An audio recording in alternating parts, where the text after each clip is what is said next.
कहाँ कहाँ भटक रहे हैं बोली आत्मा। मैं रोवत हूं सृष्टि को या सृष्टि रोवे मोहे। गरीब दास कबीर साहब कहते हैं इस वियोग को हो समझ ना सकता कोई। आप तो मुझे ढूंढ रहे हो, कबीर भगवान कह रहे हैं, और मैं तुम्हें रो रहा हूं कि मैं तुम्हारा पिता हूं, तुम्हारे लिए भटक रहा हूं, तुम कितने कष्ट उठा रहे हो, तुम मेरी शरण में आ जाओ, तुम्हें यहां भी सुख दूंगा। और यहाँ तो इस काल के लोग में तुम्हें भाग्य से अधिक कोई नहीं दे सकता, वो मैं दूंगा, जो आवश्यक होगी वही दूंगा।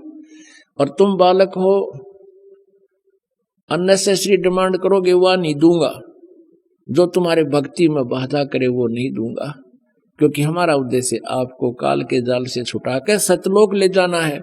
और सतलोक में जाने के बाद आपका ऐसे ही जन्म होगा, एक बार ऐसा ही होगा, फिर कभी मृत्यु नहीं होगी।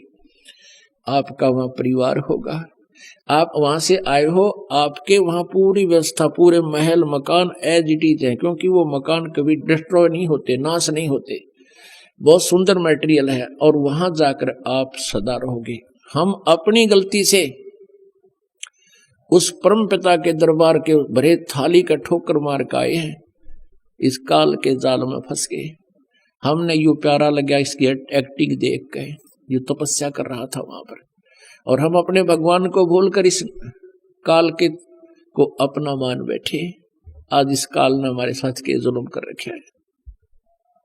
अब आपको हमें ये लोक वेद सुना करते थे, ये अपने सदग्रंथों से भी परिचित नहीं थे, ये ब्राह्मण गुरु ऋषि महर्षि इन पुराणों से भी परिचित नहीं थे।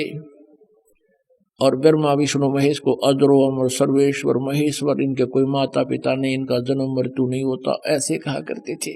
ये लोक वेदता दंत कथा थी, और इनके जीवनी में लिखा है कि ये तो नासवान है, इनकी जन्म मृत्यु होती है, दुर्गा इनकी माता है, और ये ब्रह्म इनका पिता है, ज्योतिनंद।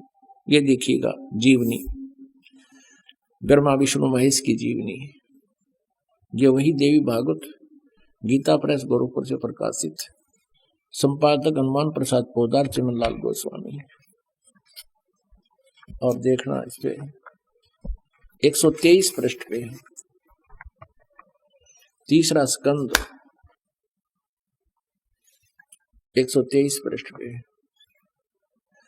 विष्णु जी अपनी माता दुर्गा की महिमा गा रहे हैं और अपनी सतीथि बता रहे हैं। तुम शुद्ध स्वरूपा हो, ये सारा संसार तुम्ही से उद्भासित हो रहा है। मैं ब्रह्मा विष्णु, मैं माने विष्णु ब्रह्मा और शंकर, हम सभी तुम्हारी कृपा से विद्यमान हैं। हमारा आविर्भाव मन जन्म, तिरोभाव मन मृत्यु हुआ करता है। केवल तुम ही नित्य हो, जगत जननी हो, प्रकृति और सनातनी देवी हो। ये प्रकृति शब्द भी याद रखना, आपका गीता जी में काम आएगा, जो 14वें अध्याय में दास आपको बताएगा कि प्रकृति से उत्पन्न तीनों गुण, रजगुण ब्रह्मा, सतगुण विष्णु, तम गुण शिव जी, ये जीव को कर्मानुसार फंसाए रखते हैं।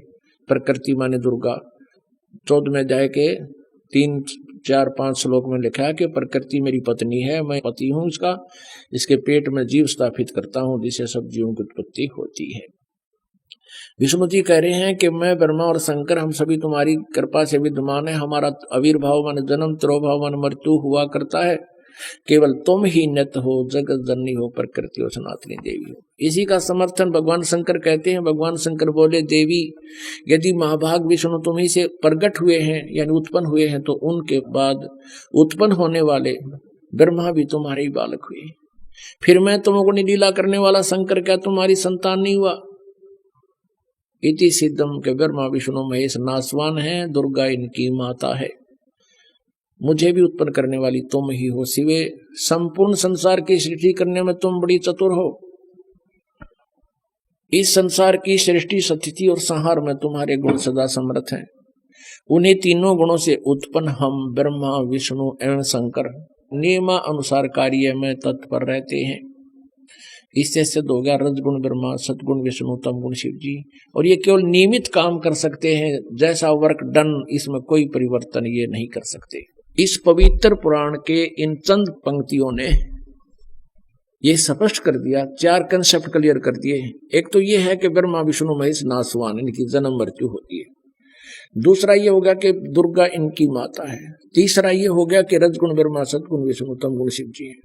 और चौथा ये हो गया कि ये केवल जैसा जिसने कर्म किया है उतना ही आपको दे सकते हैं, उसमें कोई परिवर्तन नहीं कर सकते। ये पाप नाश नहीं कर सकते, प्रारब्ध में परिवर्तन नहीं कर सकते, केवल कबीर देव, वो कबीर साहब कर